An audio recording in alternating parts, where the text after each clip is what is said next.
The 24 Hours of Le Mans, arguably the biggest and most exciting race in the World Endurance Championship. Round 4 of the WEC kicks off at the famous French race. The racers will have their biggest challenge yet, completing 24 hours of pure intense racing that requires pure skill and experience to complete. This is my race preview for the 24 Hours of Le Mans in 2023.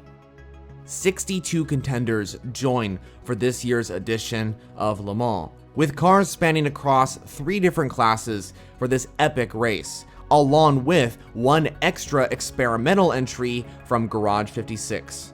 We are heading into the 4th round of the WEC. We've already had 3 different rounds at Sebring, Portimao, and Spa, the last of course coming at the 6 hours of Spa-Francorchamps. It definitely was an exciting race, and also showed that hypercar is becoming more and more competitive.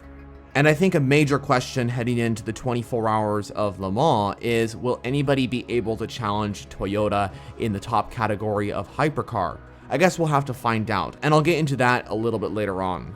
Le Mans is and will always be one of the greatest endurance races ever. It is the oldest endurance race. But I want to mention something. It is not the only 24-hour event. The 24 Hours of Nürburgring, Spa, Daytona, and so on are also classic events in the world of 24-hour racing. Le Mans itself has hosted this 24-hour event since 1923. As we head into the 91st edition of the race, 2023 will definitely be special for a number of reasons. So here are the championship standings after round 3. Toyota leads the hypercar standings with 90 points. Ferrari is in 2nd with Porsche in 3rd. In LMP2, it is the number 23 United Autosports car. They lead away with 66 points to the number 41 WRT Racing machine. And that car actually took the LMP2 victory last time out at Spa. Congrats to them, especially since it was their home event.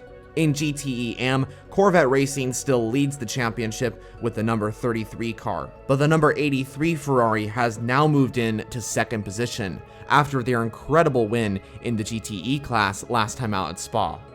Now, as we all know, Le Mans is definitely special for a number of reasons. 2023 in particular is going to be pretty cool because it is the 100-year anniversary of the event. Since it's Le Mans, there are more entries compared to the previous 3 rounds of the World Endurance Championship.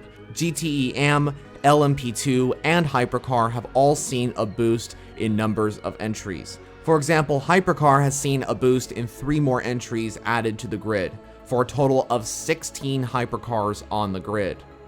Le Mans was the first endurance race of its kind. Starting off in 1923, all the way up until 2022, the 24 Hours of Le Mans has seen many drivers and teams take victory. The most successful manufacturer at this event is Porsche. They have 19 victories at this circuit, and if they win with the 963 in 2023, they will have a total of 20, which is a new record for the 24-hour event. And Porsche is not the only successful brand at this event. There are many more brands that have joined and tasted success. Now let's talk about this track, as this is the beating heart of this amazing event. Called the Circuit 24 Hours of Le Mans, also referred to as Circuit de la Sarthe, the Le Mans circuit has a total of 38 turns that make up the 13.6 kilometer track. That is 8.4 miles for those using that format. The race lap record was set by Mike Conway, a 3-minute 17.2 lap time in 2019 in his Toyota TS050. Le Mans has gone through many different changes across its years as a racing circuit. Most recently, the biggest change to the 24 Hours of Le Mans circuit was in 1990 when they added in the 2 chicanes on the Mulsanne Straight. Pre-1990, the cars would ascend down the Mulsanne Straight from Tête de Rouge all the way down to Mulsanne Corner. Flat out, no braking, just pure speed. But of course, that also proved quite dangerous, so in my opinion, it's understandable why they added in the 2 chicanes.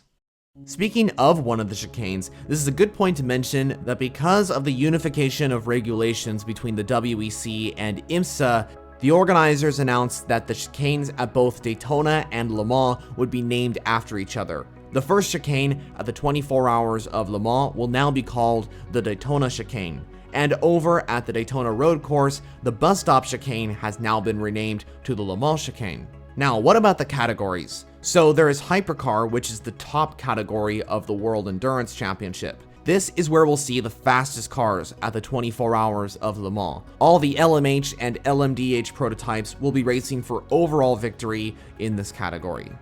LMP2 is the smaller prototype class and also has the largest field of cars. A total of 24 LMP2 entries will take to the track. And then finally, the GT class, called LMGTE-AM, or referred to as just GTE-AM. Now, you may have noticed that the GTE Pro class is no longer here, and that is because it was axed from the WEC at the end of 2022. In 2022, 2 of the 3 factory teams within that class had moved on to Hypercar, those manufacturers being Ferrari and Porsche. So since there was limited participants within the category for 2023, Corvette decided to move over to the GTE AM class since the category was announced to be ending. This will also be the final Le Mans with GTE AM. Next year in 2024, we see the GT3 based cars join the grids, and that of course will definitely be exciting. Also, stay tuned for future LMGT3 videos. I have some ideas for future projects. So the entry list looks like this: 16 hypercars, 24 LMP2 entries, 21 GTE AM entries, and 1 single experimental entry from Garage 56. And that is actually a very exciting story, as NASCAR has announced that they will be returning to the 24 Hours of Le Mans. With support from Hendrick Motorsports, a next-generation Chevy Camaro ZL1 will be joining the Le Mans grid for this special 100-year anniversary of Le Mans. This is definitely interesting, and one of the biggest talking points heading into this 2023 race. I am really excited to see how this NASCAR race car from Garage 56 will do at the 24 Hours of Le Mans. Now, I definitely want to touch on the hypercar class, as this is a huge talking point heading into the 24 Hours of Le Mans. There will be 7 different manufacturers on the grid for a total of 16 cars. The manufacturers that are in hypercar include Toyota, Glickenhaus, Peugeot, Ferrari, Van Wall, Porsche, and finally Cadillac. There will also be customer entries on the grid. A good example of this is Jota Sports Porsche 963. Hypercar will see a huge activity boost for 2023. Last year in 2022, Hypercar was still in the early stages as a new category, with only 4 hypercars on the grid, the 5th entry being an LMP1 grandfathered car from Alpine. So there is a boost of 12 more hypercars for 2023. That, in my opinion, is a huge success in attracting more manufacturers. And for 2024, we will see so many more hypercars on the grid for Le Mans, including the entries from 2023, BMW, Lamborghini, Alpine, Isotta Fraschini, and possibly 1 or 2 more manufacturers will join in 2024. And that's not even mentioning the extra entries from the already existing 2023 grid and the customer cars. For 2023, there is going to be some safety car changes for the 24 Hours of Le Mans. Now, 3 safety cars will be coming out on track. During this period, overtaking will be prohibited, and the pit exit will be closed. Once safe, each category of cars will form up in the line of Hypercar, LMP2, then GTE AM. This allows the racing to be much closer as the lights go green.